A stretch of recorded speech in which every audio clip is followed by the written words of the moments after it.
Avast ahoy and g'day once again to ye mateys. I be Josh the Pirate, your host for this evening, where I will be going into another of my Tactics Tuesdays, where I'm going to be, having a bit of a look-see at one of our new systems that have coming out recently. This evening I will be looking at the Mecha Hack, with the intent of possibly utilizing it in a D&D 5e Battletech universe system game that I want to run. And this was suggested last week. So I'm gonna have a bit of a look and see if it's worth anything, see if it's any good. It's an interesting system as so far as it looks. I've had a bit of a look over it, but I haven't done a full read through of all the rules. So what I'm planning on doing is doing my usual of building a character in the system. I find that's normally the best way of getting your head around most of the mechanics, short of actually playing the darn thing. And this one is a 4-player, ideally co-op game. It is by, let's have a look. It is by Matt Click. He was the project lead on it. Michael Barker, James Kearney, and Tim Kearney. And there was a hell of a lot of play testing as well. It's a 2018 game by Absolute Tabletop, so great job to them. Thank you very much for this beautiful thing. I acquired it on Absolute Tabletop's website for a grand total of $7 Australian dues, so it's a very reasonably priced item, and it comes with 48 pages of beautiful black and white artwork. And I really do quite like the style they've gone for with it. It's a pretty funky looking book. The PDF very cheap, and it comes with all of the extra things you might need, like a form fillable, gotta love a form fillable PDF character sheet. Heck yeah. I adore it. It's all a little bit small, but hopefully you can see it. So I should probably tell you a little bit about me and my channel first, though. So I be Josh the Pirate, and this be Corsair's Cove, where I run D&D with my lovely lady wife. Yes, you can find all of my shit there. The link's in chat. You can also find me in the podcast There Be Dragons, where I play the infamous and deadly pirate Scairn Felspar and his little dragon Rush. But this evening I'll be doing something a little bit different. We run D&D 2 or 3 times a week here, and it's all good fun. Our focus is very much on audience interactivity and inclusivity. Music tonight is provided by Sirenscape.com. Check them out. They are excellent. Their service is very reasonably priced, and I'm always reluctant to fully say extremely easy to use. When you get your head around it, it is really effective. It's not super easy to use, but it is very, very effective, particularly for running games online, stuff like that. So you can share your music with anybody in the world. You can create custom sound sets. It's all rather neat. I'm also very excited to announce we are proudly affiliated with Wooten Forge. Wooten Forge Gaming Accessories. They are a West Australian gaming accessories company. They make beautiful tabletop accessories out of Australian and exotic hardwoods. For example, I'll show you this bad boy here. There we are. This is my Dice Keeper. It's a Wooten Forge product. The magnets holding them together are quite strong. And yes, you've got a little space for your mini in there, and 3 full sets of dice. I don't put a mini, I just keep more dice. And on the other side, you've got your rolling tray. Look at that. And what's really neat, and I found this out, that they use mostly recycled wood as well, which is gorgeous. And if you head to their website, woodenforge.com, if you use the affiliate link in chat, woodenforge.com/Corsairs Cove, all one word, you will be able to give us a little big me up as well, by proving to them that you're a genuine supporter of Corsairs Cove, and they'll tell us, and that'll make me feel nice. So that would be cool if you did that. Thank you very much. The last thing I need to mention before we begin is Ukraine and the Ukrainian people. As you are maybe aware, the Ukrainian people are having a bit rough right now, and that sucks for them. So, we are doing what little we can by putting the link to the Emergency Action Appeal up in chat. The Emergency Action Appeal is a group of charities and not-for-profits that have banded together to try and do something for the people dispossessed by the war in Ukraine. Over 11 million Ukrainians have currently lost their homes, and this is raising some money towards that situation. Over $4 million has already been raised, which is pretty amazing, but we can always do better. So if you have any pennies rattling around your digital wallet, those would all be gratefully received. Thank you very much. Bless your hearts in advance. So let's dive into the Mecha Hack, shall we? And I think we might change out the music for something a little less... This is Snail Shells of Fire, which I quite enjoy. It is very, like... Yeah, it's like techno version of Chariots. So we'll drop that down there. And I think possibly something a little bit more... maybe just a bit of techno. We are doing a futuristic game. Very loud, but there we go. And crank that down. Some nice chilled techno vibes. Yeah, that's better. My beverage for this evening will be 0% Tsingtao, which actually is dead set, I think, my favorite zero alcohol beer. Well, maybe top 3, certainly top 3. Yeah, it's same great taste, no alcohol, and it's really quite pleasant. It's one of the few that you drink, you're like, this doesn't taste any different. Like Tsingtao, not necessarily my favorite beer in the world, but much like Heineken, regardless of what you do to it, you remove all the alcohol, still tastes the same. And that is a positive feather in that cap, as far as I'm concerned. So, let's dive into it, shall we? The Mecha Hack. Look at this cool art as well. Like, these are the heads of the pilots, the pilot archetypes in it. It's the mechanic here, this one. Yeah, cool artwork. It's an RPG game for Titanic war machines, made with the Black Hack as well. So it's based on a different system, and they've just modded it. It uses the world's oldest fantasy role-playing game as its foundation. So D20s is the rule of thumb. However, this is roll under resolution. So you have an AC of 15, you need to get below that to hit. So high number is better. If you roll equal to or over the corresponding attribute, you fail. How to play. The Mecha Hack is a complete game. It does not require any other rules in order to play. Rather than creating a character with a species and a class, players build their own custom mecha with a pilot and a chassis, which are symbiotes. They're not. It's. I don't know. By the looks of it, there doesn't appear to be an awful lot of stuff that would happen outside of the mech, which is an interesting thing. But that's not necessarily a deal breaker for me, because we've got D&D 5e for that, and I reckon it's entirely possible to just smash the two together and just run two different systems. Just when they're in the mechs, it's a different system, and that's okay. Probably because I'm envisaging a lot of not in mech, and then they get in the mechs to do the cool shit. So, testing abilities. So, first things, you need your stats. The Mecha Hack, you test attributes in order to overcome obstacles while attack enemies and avoid damage. While many mundane actions do not require rolls, anything that challenges you is resolved by testing the corresponding attribute. If you roll under the attribute, you succeed. Power. There are 4. Power, mobility, system, and presence, which is a neat sort of reduction on the traditional 6 from D&D.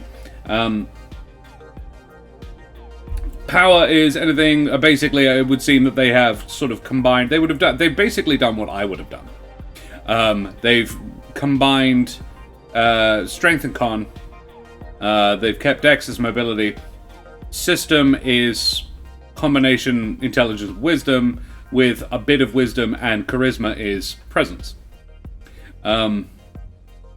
I already had a look a few years ago now at sort of cutting back D&D to just simplify it a bit. And that was one of the things I said. I was like, don't need 5 stats, don't need 6 stats, you need 4 tops. You could probably get by with 3, to be honest. Because a lot of it's very arbitrary. Sort of like, you're doing that, then it's dexterity. I'm like, but can I do it in a strong way rather than a dexterous way? I want more con stuff. I want skill checks that require constitution. And I allow a fair degree of versatility for my players. I'm like, look, if you want to use that and say, hey, like, if they make a good case for it, if they make a good argument for it, I'm happy to mod the rules on the fly. Makes sense to me. Okay, so systems are for testing sensors, computers. System tests include scanning for hostile combatants, detecting weak points on the foe, or scrambling enemy communications. Neat. Presence is a pilot's personal resilience and influence on the battlefield. Tests of presence include intimidating enemies, instilling awe and reverence in allies, or overcoming fear and uncertainty. It's a tiny bit. It's like mental constitution, essentially. Mobility, speed, and avoiding damage. Dex. Power, pushing over crumbling buildings, firing a beam rifle at an enemy, or maintaining your footing as an enemy charges at you. I'm interested about the firing a beam rifle at the enemy. Is that because it requires power? Or because it's hard to hold the thing steady? I don't know. Oftentimes an attribute test will be modified by either advantage or disadvantage. Same as 5e. You roll 2 and take the better or worse, depending. Think again. I love it. And that gives you an idea of scale. That's the sort of... and size-wise, that is right. That's what we're thinking for this. Is very much sort of about the size of a large train. Yeah. Standard Battletech universe size guide is most mechs are between 8 and 12 meters. So that's about right. Maybe a little on the large side, if anything, but that's okay. Modifying rolls. Though rolling under an attribute is generally all you need to succeed, while some tests require additional effort. While performing a particularly difficult task, or going toe-to-toe with an exceptionally powerful foe, the difficulty of the test may increase, and an appropriate modifier may be added to the roll at the GM's discretion. When fighting a powerful enemy, for instance, for every hit die the enemy has above your level, you add 1 to every roll you make for any test that would determine the outcome of the conflict. So, a level 3 mecha defending against an HD 5 enemy attack would add +2 to their roll. That sounds cool. I'm sure we will find out what that means later. But then I said that about the Battletech RPG system, and I was wrong. Hang on, let me just go through that again. The enemy has above your level. You add 1 to every roll you make. Okay, so you add it to your dice roll, potentially pushing that above. Right, okay, that does track. That makes sense. Actions. During your turn, you perform any 2 actions. Interesting. Available action types are move, attack, test, use. Use the pilot, chassis, or module abilities. Move to a near location. That's very vague. I like it. I don't like this whole, alright, you have 6 seconds, you can move 30 feet. It's very regimented. It's like playing a board game. And I'm like, I like my games to be a little bit more freeform than that, particularly when you're running around in a powered robot, you know. Attack an enemy at range, test an attribute, or complete a task. There is by no means a concrete list of actions, but most tasks in Mecha Hack fall under these 4 categories. It is possible to take the same action twice, but you must roll on your reactor die, which I think is really cool, because it eventually causes your mech to overheat if you're not careful, which is neat, and I kind of like it. So, because I do want heat management to be a thing that we utilize in my game. And I'm considering this for 2 different potentials. Either we use this as just a straight up, we're just going to do it. We're just going to take this and use it as our mech combat system. I doubt that will happen. If we do, it'll be because I've modded the heck out of the mechs themselves. In it, but the system itself is perfectly solid. I just don't. But I'm seeing what there is, basically. What to plunder for my own nefarious purposes. Mundane actions such as communicating with your fire team or dropping a weapon can be done as free actions within reason and at the GM's discretion. Makes sense. D&D. Standard RPG rules, as they should be. Good. Order of actions. Actions may occur in the order they are written. For instance, this commander ability reads, use action, choose one close or near mecha. They can immediately... Close or near.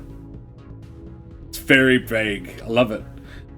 They can immediately take a single action that does not count towards their total action, then your turn resumes. Neat.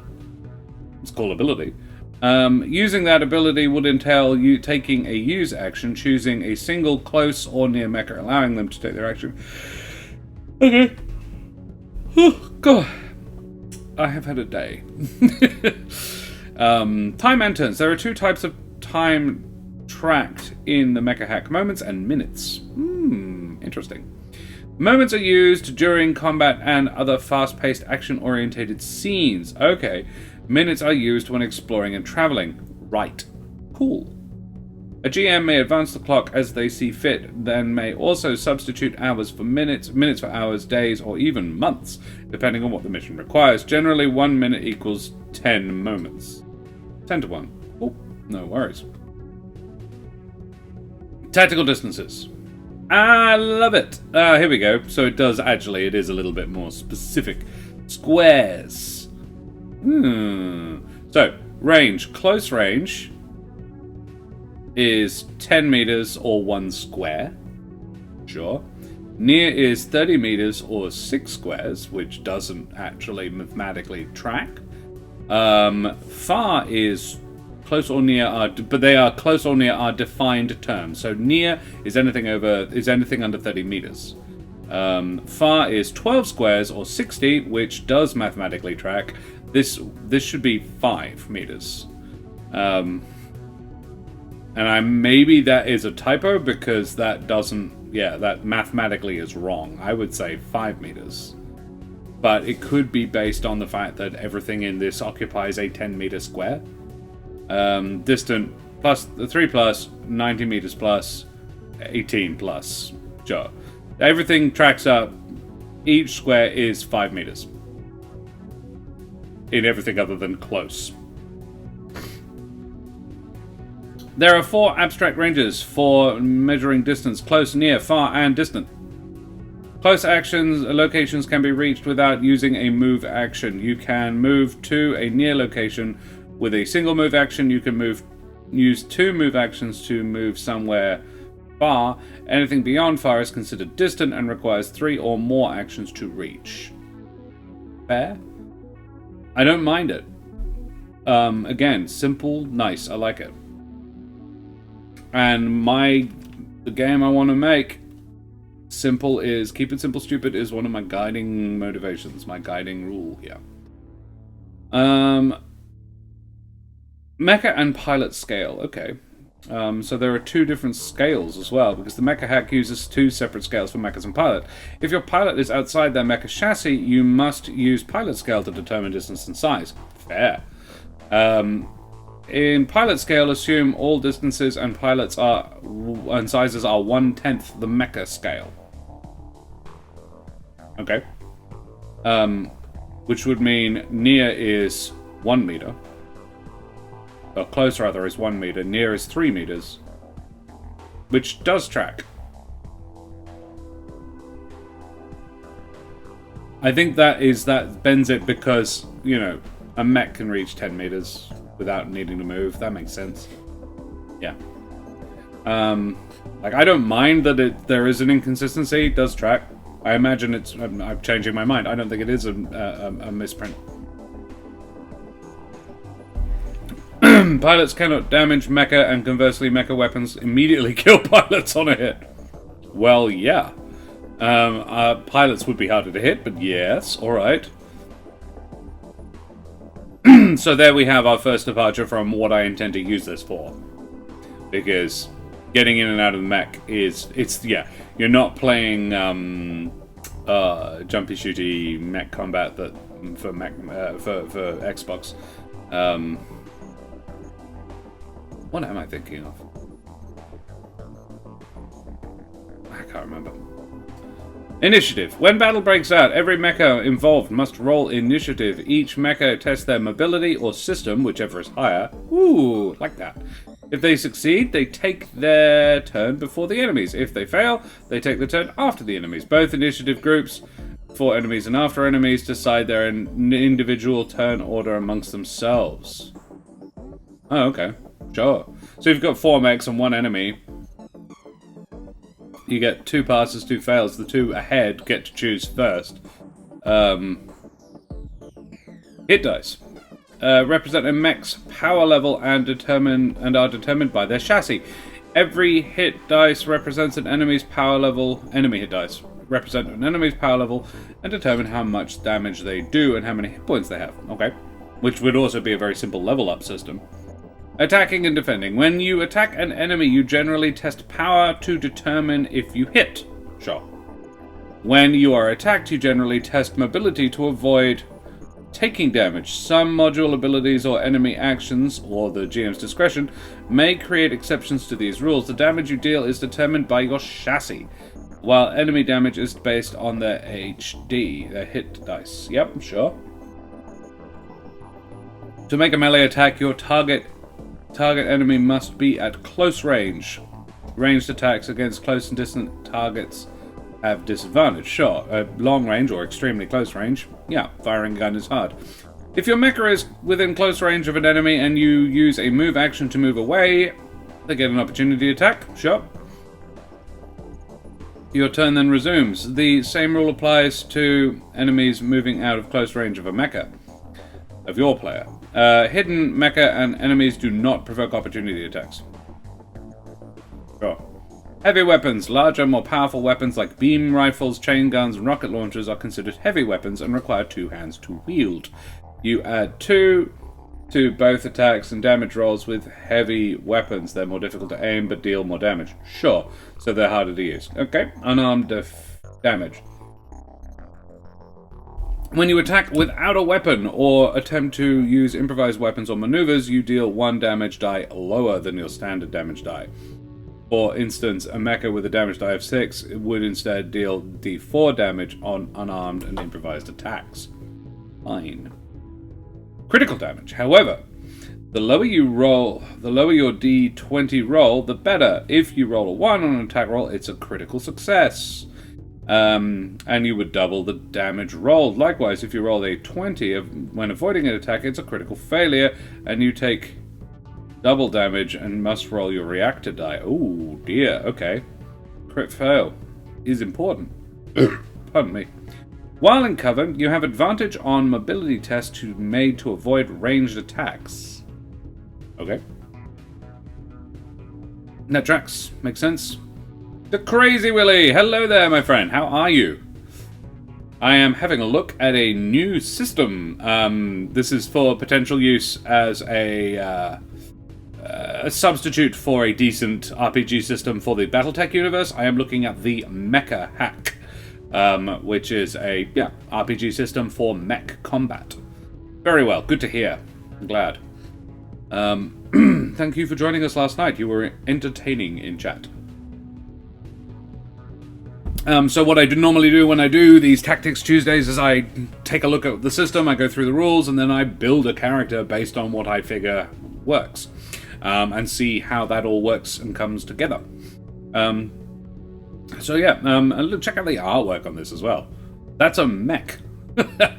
Taking cover like a person. Love it. Cover. Yes, while in cover, you have advantage on mobility tests made to avoid ranged attacks. Sure. If the enemy is in cover, you have disadvantage on ranged attacks against them. Cover could be a crumbling wall, dense wilderness, an asteroid, etc. It's up to the game master to determine if you or the enemy has cover. Thanks for having me. I really enjoyed it. Good to hear. Difficult terrain. A lot of these rules are like word-wise straight out of 5e. And operate in a very similar fashion. The primary difference so far is there are only 4 attributes: power, mobility, presence, and system. And they're used for different things. Although, power is functionally constitution and strength. Mobility is dex. Though that would be probably oversimplifying things, actually, because mobility would seem to be mostly about avoiding damage, but that's a dexterity thing. System is a combination of intelligence and some wisdom, and presence is the rest of wisdom and charisma. And it's sort of treated like mental constitution, a little bit as well. And the other main difference from 5e thus far, other than you're in a giant mech suit, is that you are rolling d20s, but you have to get under the ability. Equal to or over, you fail. And it would seem that a lot of it is, it's not opposed checks, you are either rolling to hit or rolling to see if they hit you. But all of it is done by the player, which is interesting. I could be wrong, but I think that's what it seems to be saying so far. It's either strength to hit or ability, or power to hit, or mobility to be not be hit. Difficult terrain. Require twice as many move actions to move through. Sure. A lot of it's quite vague as well, which I quite like. Yeah, there's the whole thing about distances: close, near, far, and distant. That's the 4 ranges. Close is 10 meters. Anything under 10 meters is close. Near is anything under 30. Far is anything under 60. Distant is 90 or more. Yeah. Simple. I like it. Hidden. You can test mobility to become hidden. Dex. Yeah. At the discretion of the GM. Typically, you will need sufficient cover in order to become hidden. You cannot be targeted by enemy attacks while hidden, but become immediately visible if you make an attack and no longer could be reasonably hidden. Fair. Armor points. Here we go. Your mecha's armor provides protection by reducing incoming damage with armor points. Sure.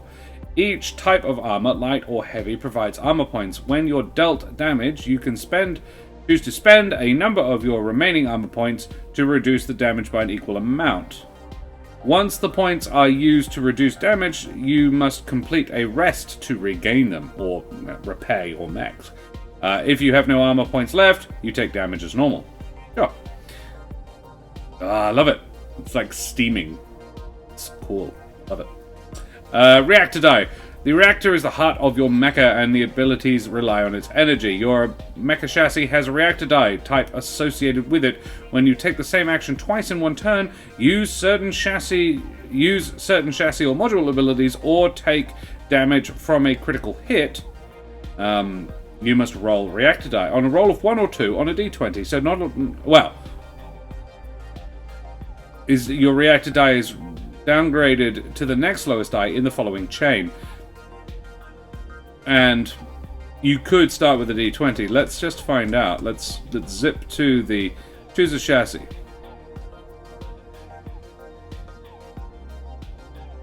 This is the chassis. Okay, reactor die is a d6 on the brawler.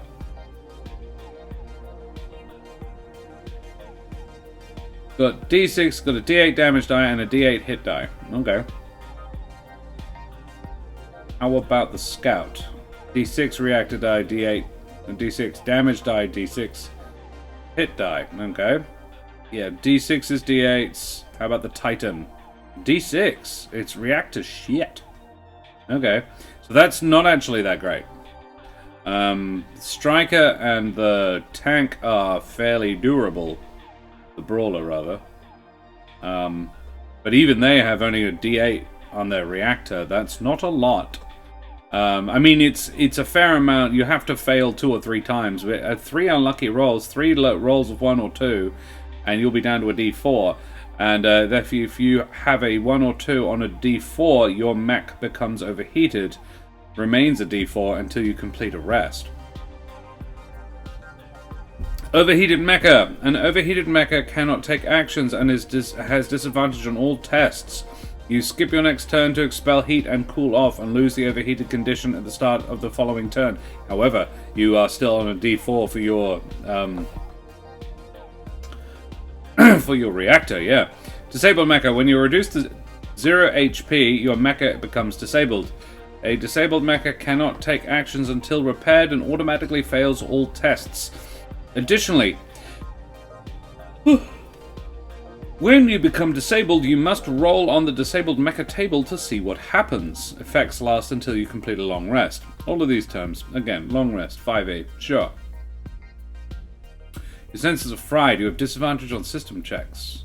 You lose the use of an arm. You cannot use heavy weapons or both hands. You are hobbled. Disadvantage on mobility checks. Your targeting systems are malfunctioning. You have disadvantage on attacks. Is this...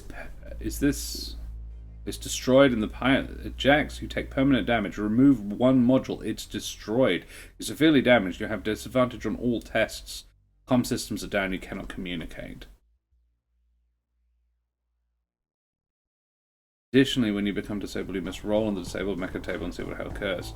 Last until you complete a long rest, at which point you get a new mecha if you've rolled d8. Alright, resting and repairing.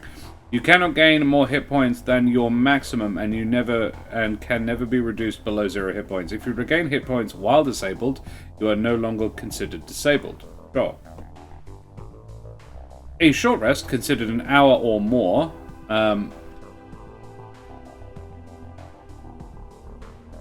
allows you to regain armor points up to your maximum, roll one hit die to regain hit points up to your maximum, and upgrade your reactor die by one step up to your maximum. This represents refueling, making minor repairs, and venting off excess heat, etc.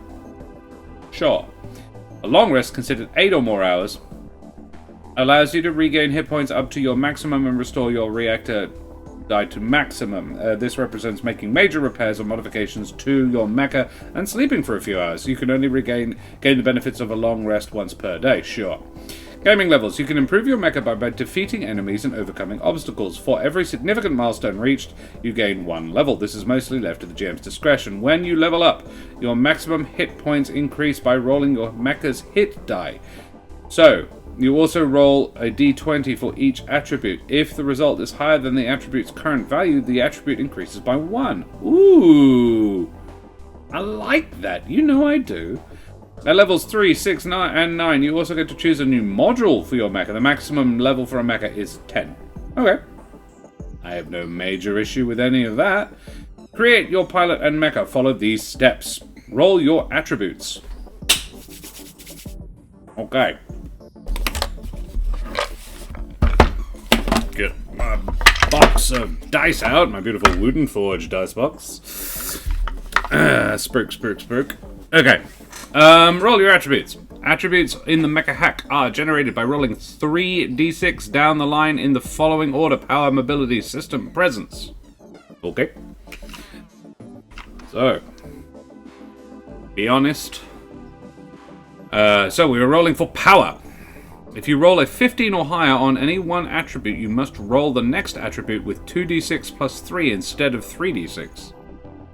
Which, amusingly, could still be 15. 6. Good. Not good. Power is very bad. Okay. Power. 6.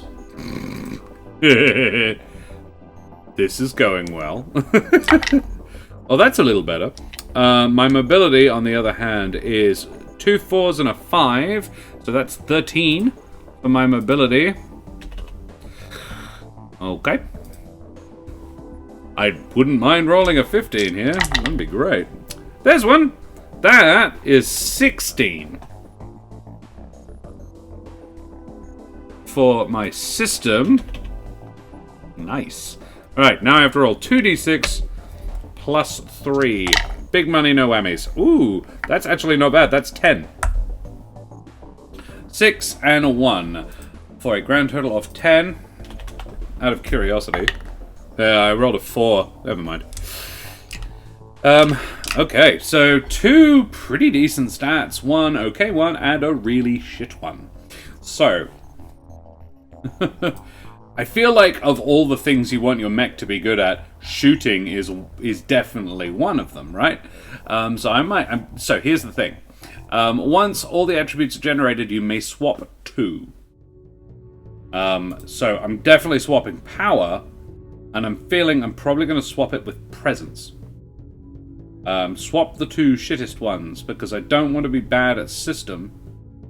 I think power and presence can be swapped, so I also think, given the stats I've rolled, or do I do that?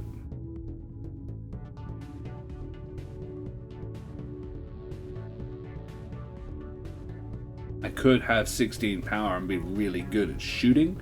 Let's stick with that for now. I think that's a good idea.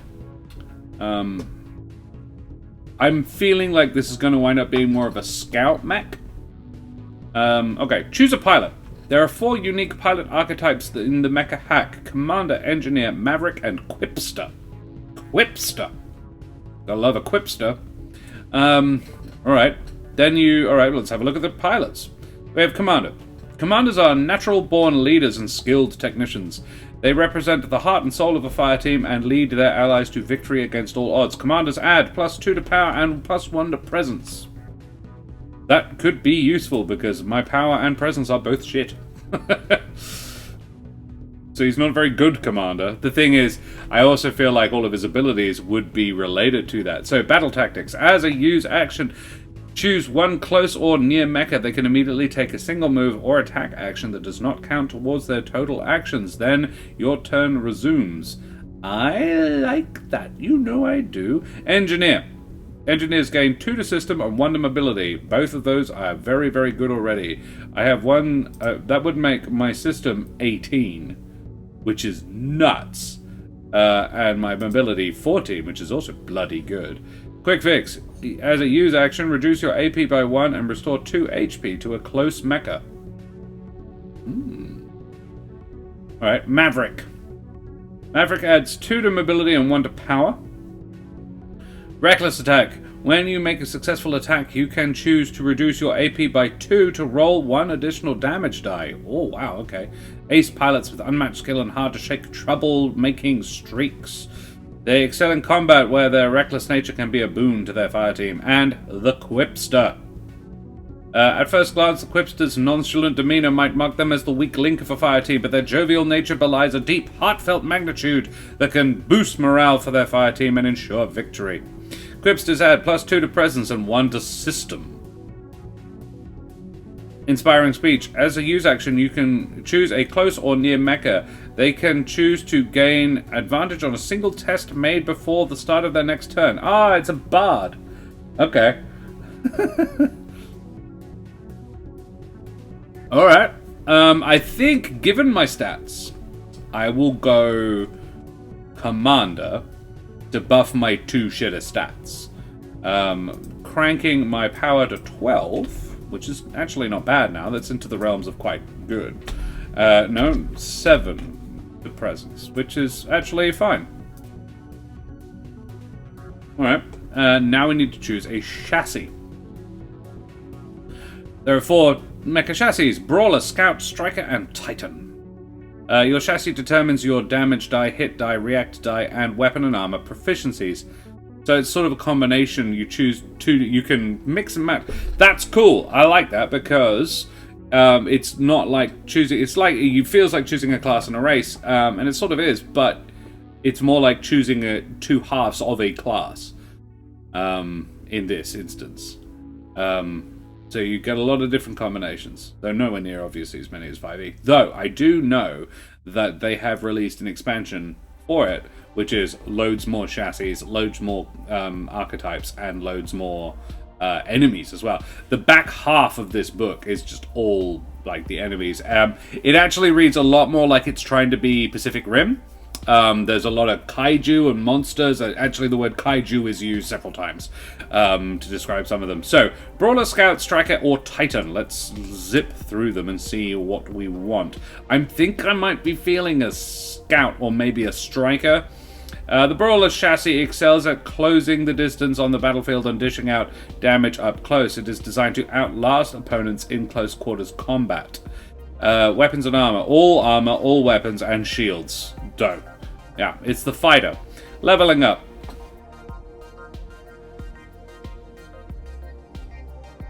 Oh, cool. Roll to see if attributes increase, rolling twice for power and mobility.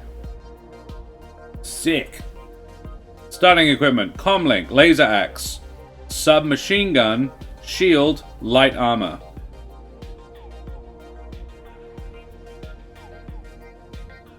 Crippling damage. You score critical success and deal critical damage on rolls of 1 or 2. Ooh, double that then. Excellent. Charging Strike. As a move action, immediately move to a near enemy and make a melee attack against them. Roll your reactor die. Whoa, like that. Scout. Scout is a light, quick mecha chassis. Selling at concealment and hit-and-run tactics, the Scout can use its cloak generator to become hidden even without the use of cover. Weapons and armor, light weapons, light armor, and shields. Starting hit points, 1d6 plus 4. Not a lot. Whereas this one is 1d8 plus 4. Yeah. Starting equipment, comlink, dagger, light melee weapon, revolver, light range weapon, light armor. It's basically just scaled up normal people weapons. Which is why, being in the mecha isn't that big a thing, because there is no difference in scale. Because everything is the same scale. Everything's just scaled up. But you don't have that. If there isn't any gameplay, because it doesn't seem to imply that there's any real gameplay out of the mech. Which means you might as well just be playing 5e. It's simple, and it makes sense, a lot of it's good, it's techy. I don't mind it, I like it as a system, but I think that's the joy of the Battletech system, is that there is two halves of it. Anyway.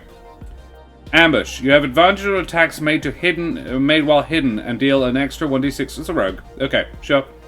And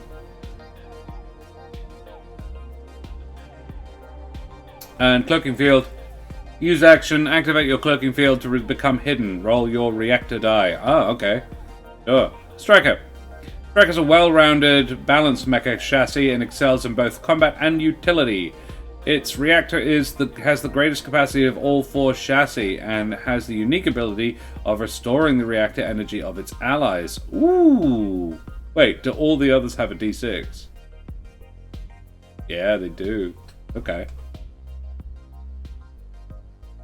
Comlink, sword, submachine gun, shield, light armor. Adaptable robotics. When you roll a 20 on a test, you can choose to re-roll the die. You must use the new roll. Good. Reactor charge. As a use action, choose a close mecha. Their reactor die improves by 1 step up to its maximum. Roll your reactor die. Dead set. Leveling up. Roll your hit die to gain new hit points. It's 1d8 plus 4 for the starting. All light armor, all weapons, shields. Sure, so you can't have heavy armor, but that's okay. Rolling twice for system and presence. What does Scout get? Mobility, presumably. Rolling twice for mobility and system. Yeah. Comlink, sword, submachine gun. Alright. And the Titan, a heavily armored mecha chassis relying on thick steel and brute force to outlast the enemy. They excel in absorbing damage and protecting their enemies. 1d10 plus 4. Reactor die is a d6. Damage die is also a d6. All armor, all weapons, and shields. Comlink, chain gun, heavy ranged weapon. Plus 2 to attack and damage. Heavy armor, 5 AP. Okay. Kinetic absorbers. If a close mecha would take damage, you can choose to take the damage instead. You're just like, nah, I'll do it. I'll take it. Energy shield. As a use action, choose yourself or another mecha, or close or near mecha. Roll your reactor die. Once at any point before the start of their next turn, the mecha may roll 1d4 and reduce incoming damage by that result. And roll your reactor die. Yeah. I love it. There's a page of call signs. And I came up with one that was quite good. What was it? It was one of the first ones. Crimson Epoch. Crimson Epoch, which we do have that call sign. Crimson Epoch.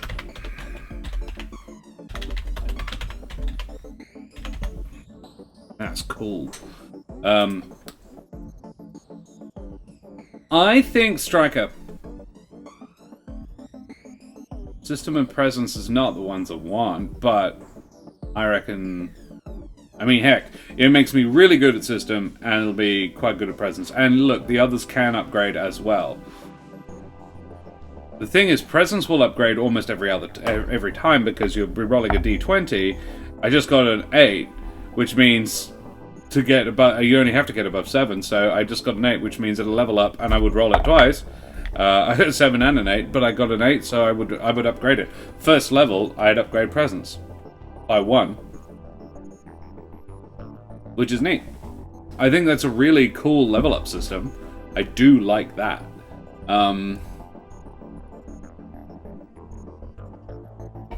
necessarily compatible with 5e, but it's a nice level up system. It's simple, it makes sense. So I'm gonna say Striker.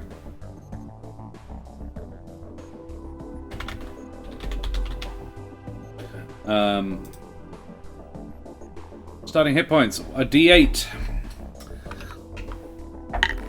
5 plus 4, 9 hit points to start off with.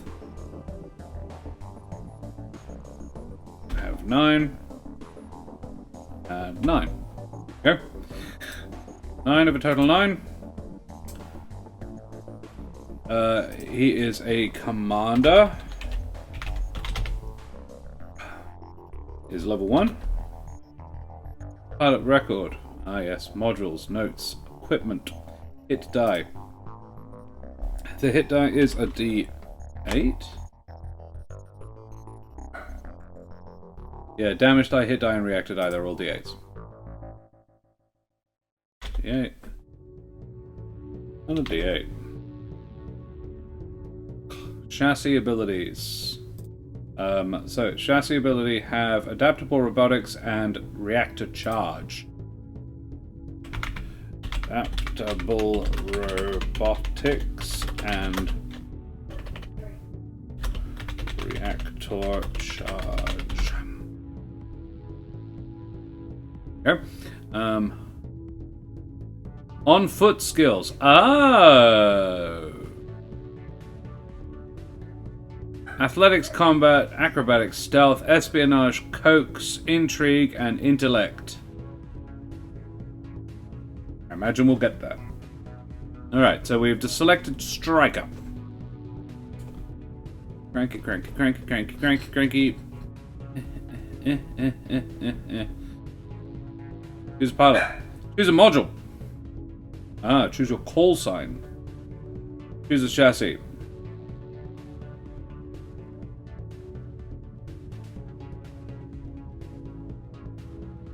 Once you've chosen your mecha chassis, roll for or choose your call sign. Choose a module. Every mecha begins with a module that grants a unique boost or ability. Choose from the list of abilities, possibilities to customize your mecha. Buy equipment. If you didn't use your chassis starting gear, you get 120 credits. You can use these credits to buy weapons and armor for your mecha. Okay, I might do that. I think that sounds more fun. Yeah, Commander has a battle tactics. Let's just copy paste that. Pilot ability. Paste. That's no good. Battle tactics. There we go. Let's just leave it like that. Battle tactics modules. So we get one module and 120 smackaroos to buy. Oh, we've also got record. Sole survivor of a horrific battle. I used to serve an enemy faction but defected. Though I've seen countless battles, I have yet to make a confirmed kill. Ooh. I'm an amnesiac. Yeah. My family is collateral damage in a battle. I've been forced to fight since I was a child. A loved one of mine is fighting on the other side of this war. I have yet to see combat outside of a training simulator. I once took pity on an enemy and let them live. I'm infamous for my ruthlessness in combat. Well, definitely going for the only one that is in any way like a decent human being. Pilot record. Boop. I don't see how that's your record. That's just like one thing about you, but okay. Brawler, brawler, brawler, do. Striker, leveling up. Light armor, all weapons, shields. Of the call signs. Modules. Ooh, offensive modules. Chest beam, grappler, missile barrage, quake generator, siege mode, static cloud, targeting array. Defensive modules. Barricade mode, exothermic plating, nano shroud. Oh, heck yeah. As a use action, regain 1d4 armor points, then roll your reactor die. That's dope. Particle barrier. As a use action, create an area of cover big enough for 2 mecha. The barrier lasts until you dismiss it, or use this module to create a new one. Roll your reactor die. I kind of... This is making me want to play it. Even just a one-shot of it.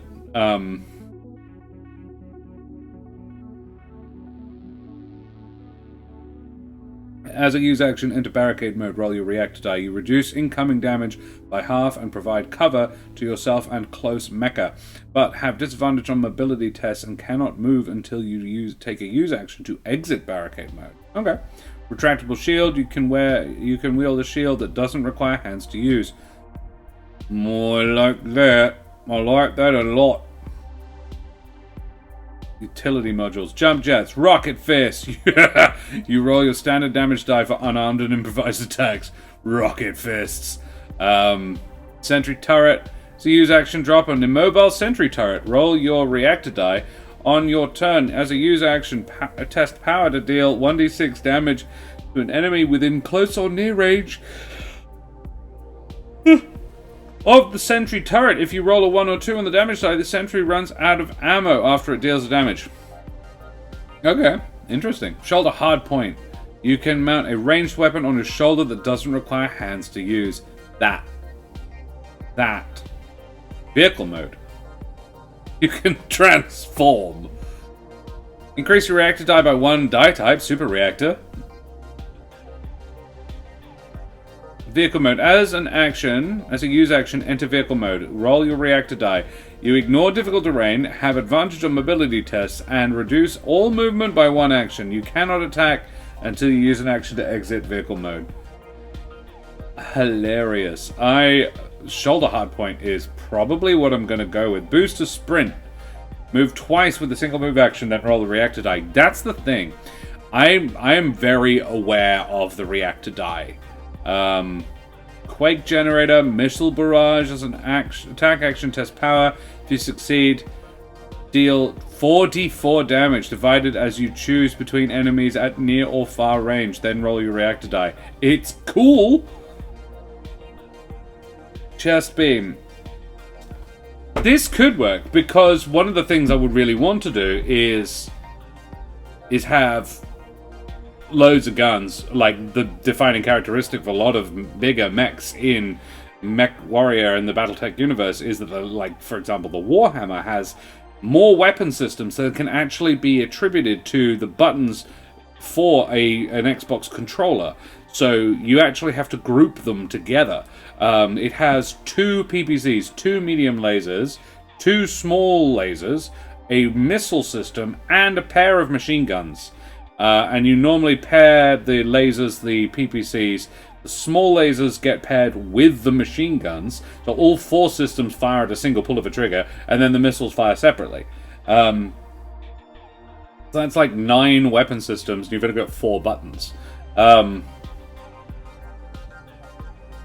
And that's sort of the joy of it, is like just pulling all the triggers and just rocketing damage off you. You can just squeeze all 4 all at once and just deliver a full barrage, which is dope. It's very, very, like, you feel like, that felt good. Yeah, like that. Quake generator. Whereas missile barrage, yeah, these modules allow you to add more things, which is why I would be having that that shoulder hardpoint. The ability to mount just another gun. The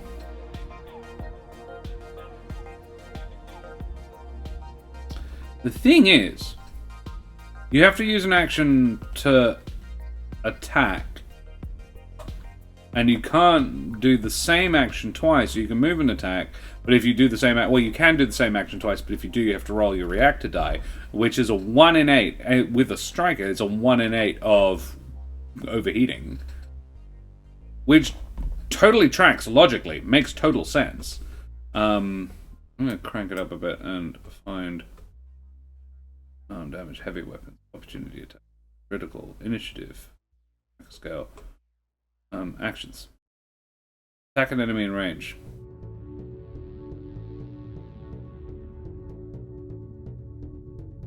It is possible to take the same action twice, but you must also roll your reaction die. So, yeah, you can attack twice, but it costs you. So having that shoulder-mounted gun, when you attack, you don't fire all your guns, you fire a single weapon system. So that might not actually be very useful if you're wanting to avoid overheating. So you might want something like Nano Shroud, but that's a reactor die as well. I like the shield that doesn't require hands to use. Targeting array. As a use action test system, if you succeed, gain advantage on your next attack against an enemy. Roll your reactor die. Yeah. Static cloud. Use an action test mobility. If you succeed, roll a d4 damage to 2 close enemies and become hidden. Ooh, that's cool.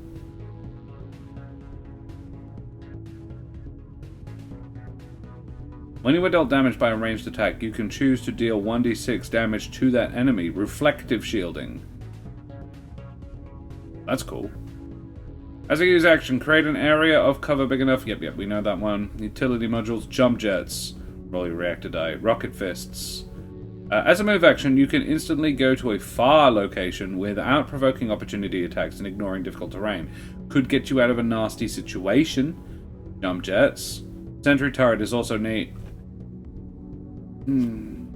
But you do have to roll your reactor die.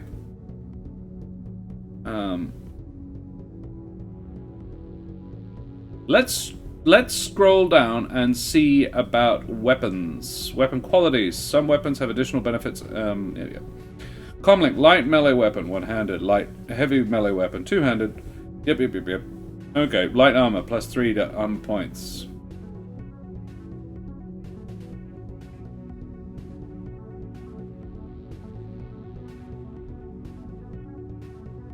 Deadly. You can choose to re-roll your damage die with this weapon and must take the second result. Hold up. So, consumables. Enemies.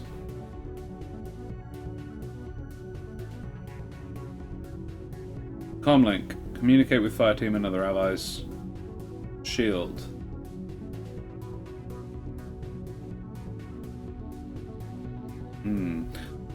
One-handed, +2 armor points is good.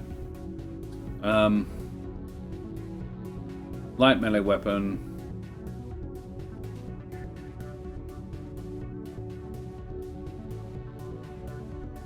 Got 120 points.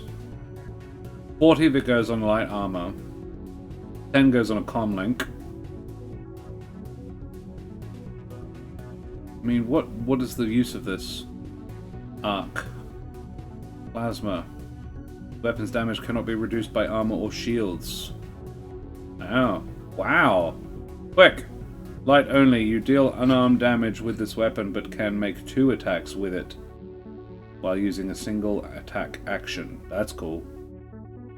If you do not use a move action, you have advantage on a single attack in the same turn. Whoa. So, and now we go on to other things. Repair nanites. These are consumables. Enemies, and then we are on to enemies.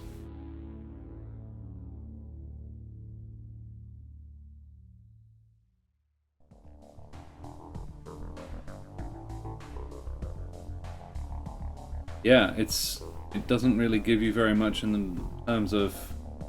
Hang on.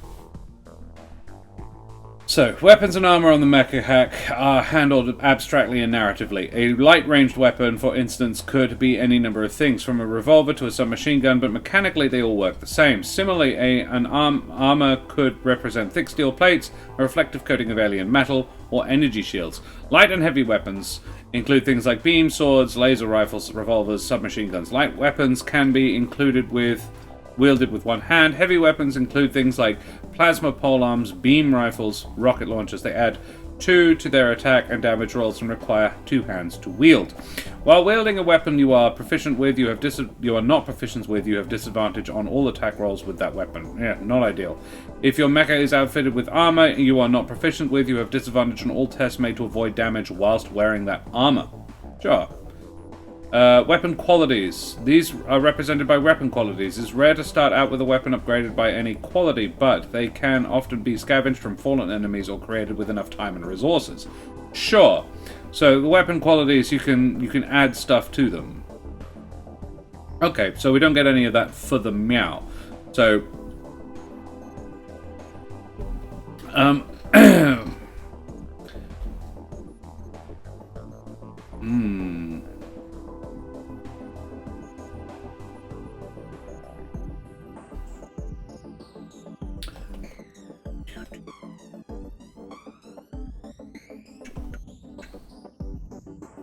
let's see how much points we have to spend again. I apologize. I am still getting my head around this. I believe it was 120, but I could be wrong. Choose a chassis. 120 credits. And 1 unique boost or ability module. Okay. So, 120 points. Light armor is 40, comlink is 10, so that's 50, leaving me 70 left.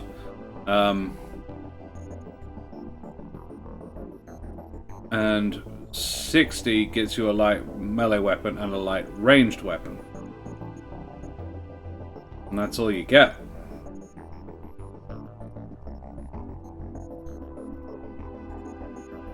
You could choose to not have a comlink,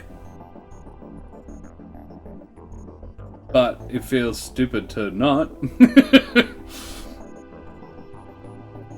I imagine it's yeah, it's a little abstract.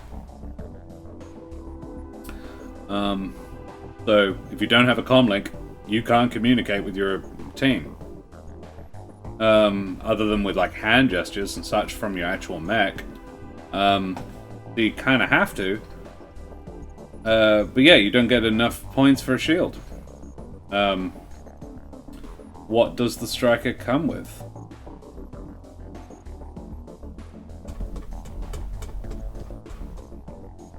Comlink, sword, submachine gun, shield, and light armor.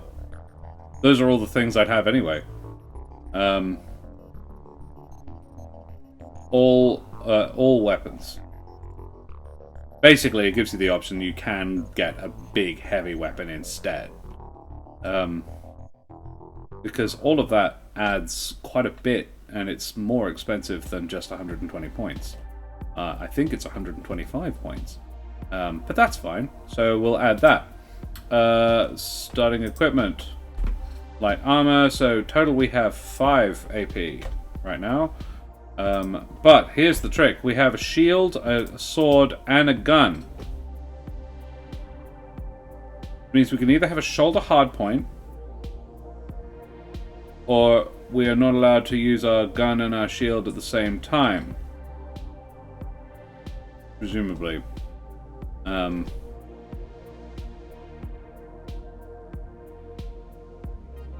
I like the retractable shield. I think that's really cool. You can wield a shield that doesn't require hands to use. I like that. I think we're going to go with that. Module, retractable shield. Shield. And then he's got light armor.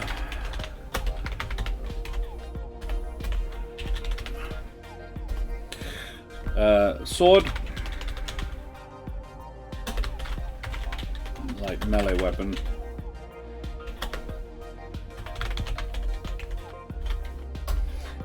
He has... I'm gonna say it's a...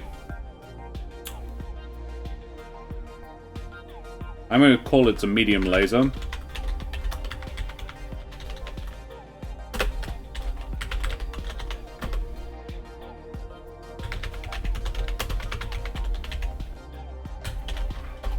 And a shield.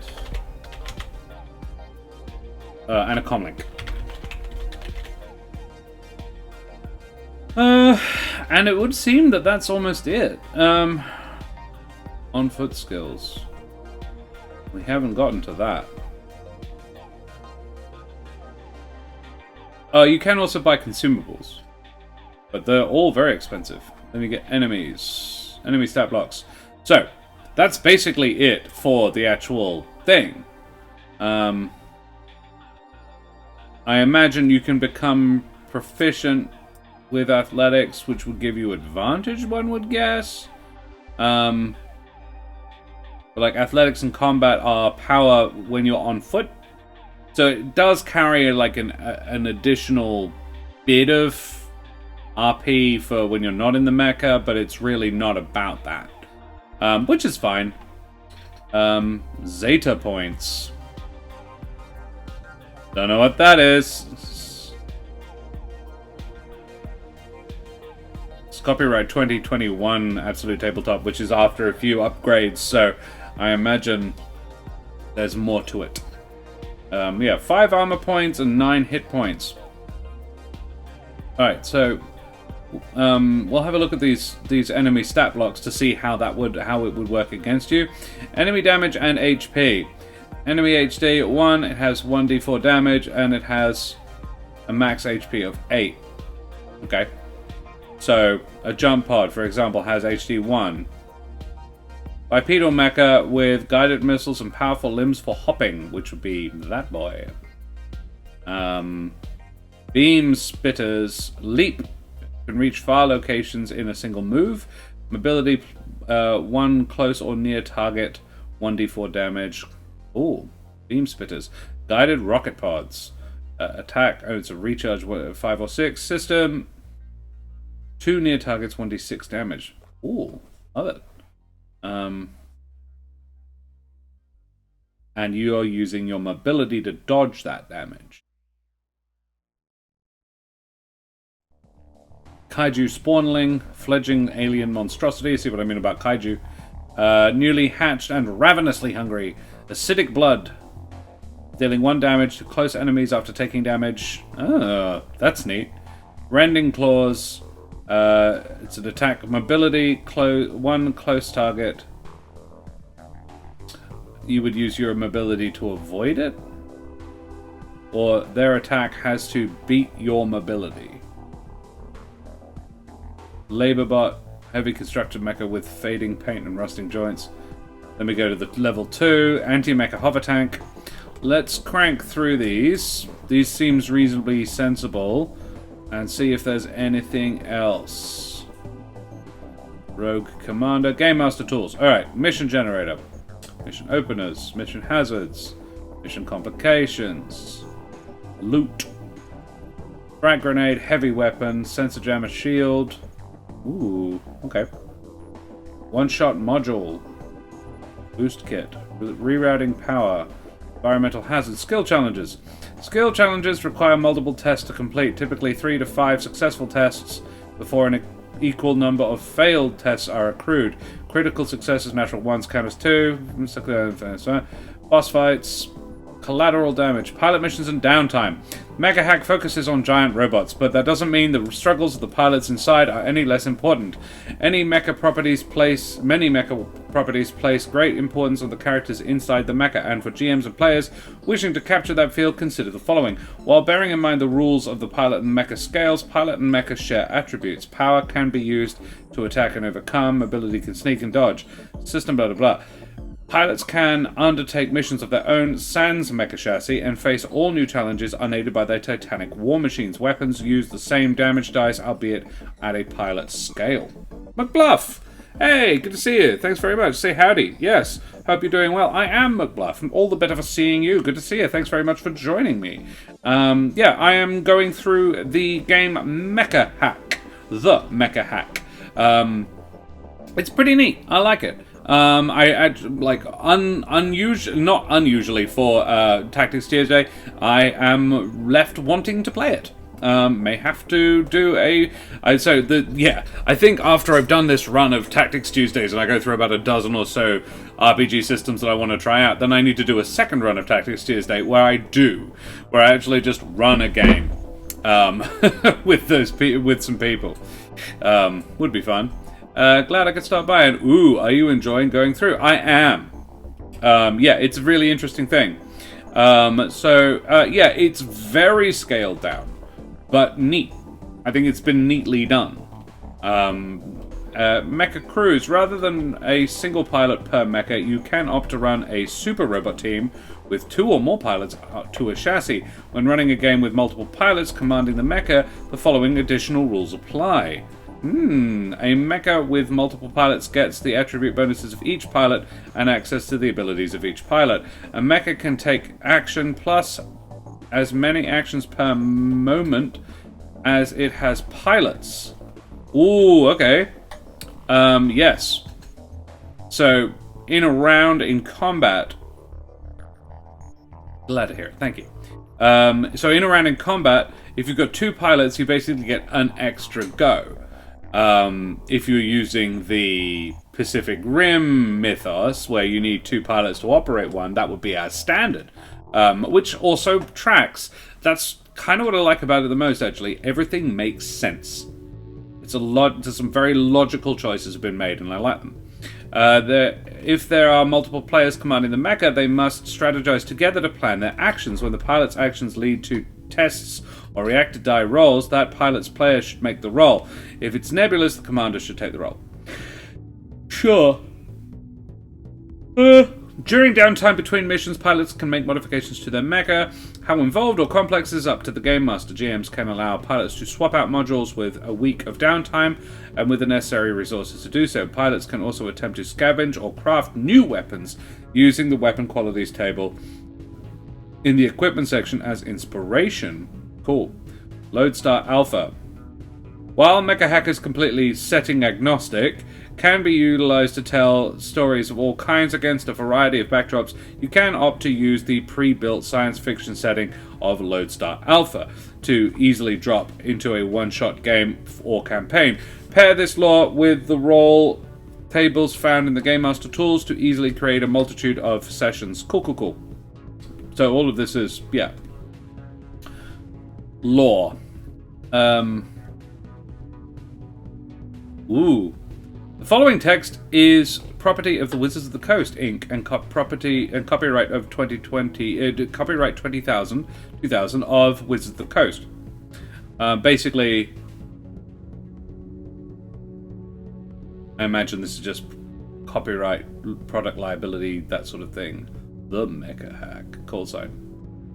Yep. I didn't necessarily. So here's the yeah, it's a much more simple. This is the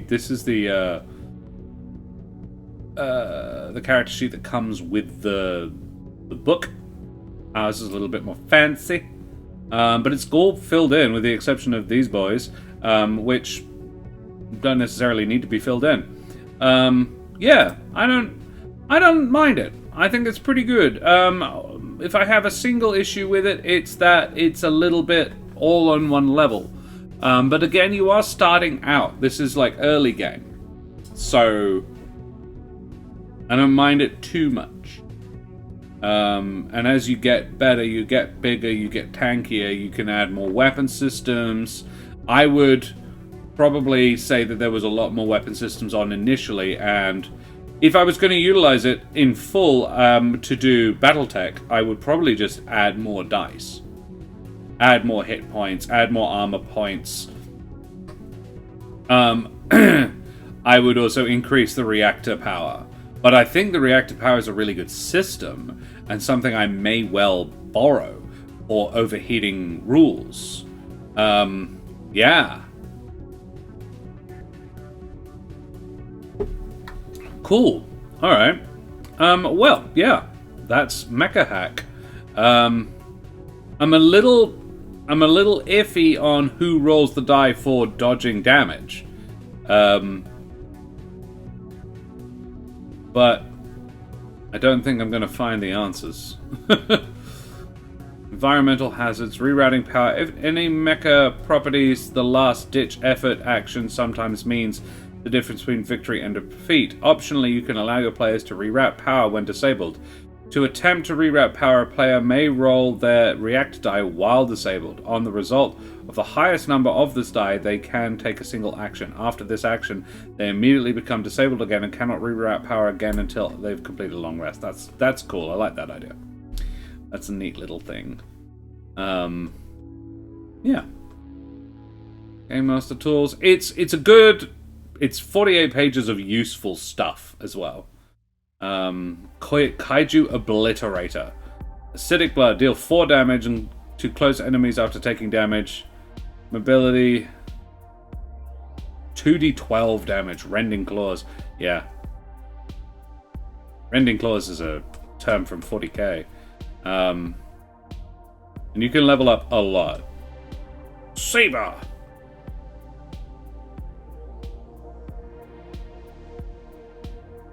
Armor becomes less important the higher level you get. Thinking about it. Because if you can't even wear heavy armor, then the most your armor value can be is +3. If you've got like 30 hit points and 3 armor, you know. I might just check out the rules regarding armor quickly before I head. Overheated mecha reactor die, armor points, here we go. Reducing incoming damage with armor points. For each type of armor, light or heavy, provides armor points. When you're dealt damage, you can choose to spend a number of your remaining armor points to reduce the damage by an equal amount. Once the points are used to reduce damage, you must complete a rest to regain them. If you have no armor points left, you take damage as normal. You don't even have to use them. And I don't think it'll scale very well. Because it's like temporary hit points, but you don't get them back. So it's a very small amount of temporary hit points that you're spending quite a lot of money on having. Interesting. I'd have to see it. I'd have to play it. It's been play tested, so maybe it works, or maybe armor just isn't that important. Yeah, weird. All right. Well, yeah. Boys and girls and everything in between, thanks very much for joining me this evening. McBluff, lovely to see you. To Crazy Willy, thanks for joining me. That was Mecha Hack. It's an interesting system. I kind of want to play it. I think I reckon it would probably be quite quick with people who knew what they were doing or had even a vague idea. My main issues with it would seem to be that with all the weapons and the armor and the way it works, I actually don't think it'll be too different, just in terms of play, from any other RPG system, because there is no variance in scale. All of your weapons are really designed for killing things your own size, so you might as well just be a normal person, rather than a dude in a mech suit. I like the two-person control system. It's dumb in Pacific Rim, but I do like it. It's sort of more almost Power Rangey, 5 of you in control of one robot. I was like, how did that even work? But yeah, kind of neat in and of itself. I want more guns. I want more ammunition on the mech. And the ability to fire more than one weapon system simultaneously, you know? But you can, but you run the risk of overheating. And it's quite a high risk of overheating. And I'm like, yeah, 2 bad rolls and you fucked. So I would be interested. I would be interested to play it. But yeah, that's Mecha Hack. Yeah, interesting game. Would recommend. Can't say I've played it yet, but I would recommend it to peeps. So, yeah, that's been me. Thanks very much for joining me, everybody. We will go and raid somebody now, I guess. Why not, you know? We could drop a raid on Nerds of the West. They look like they're playing Assassin's Creed. That could be fun. Good friends. The Killer Bits playing D&D. Mike Moans is painting. I reckon we'll go and drop a raid on Nerds of the West. I haven't raided them in a while. So, guys, thank you very much for joining me. It's been fun having a look at this one. Bit more of a classic Tactics Tyrsday. This is what I used to do. So, yeah. I'm going to pop that back up there and make that little logo go away. There's me, the big boy. And, yeah. Guess we better make tracks. So what we will do, boys and girls, we will...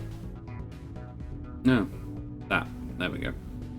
I will quickly run a little ad break, and then we will jump over and raid Nerds of the West. So, guys, I've been Josh the Pirate. I will be back tomorrow night for One Shot Wednesday with DM Tony Karlstrom coming back to the DM seat for a third installment of One Shot Wednesday of his Martian. We are on Mars doing a sort of detective CSI Mars, essentially, is what we're playing. It's kind of interesting. We're really enjoying it. It's a cool system. We do enjoy very much like. And yeah, hopefully you guys come and join us for that with Brendan, Daria, Ardana over from twitch.tv/Ardana, and my lovely wife Karen, the mother of bunnies, as well. That'll be very exciting. Then we'll be back Monday for more Humblewood. Ah yes, Humblewood of Midnight and Madness, where we will be burning down a church. Exciting. So, thank you very much for joining me. Stick around for the raid. I will say goodbye very quickly, and yeah, just queue up that little ad break. If you wouldn't mind watching it, that'd be great of you. It's splendid. And then we'll raid Nerds of the West. Thank you very much, everybody. I've been Josh the Pirate, and yeah, I hope to see you next time. Bye-bye.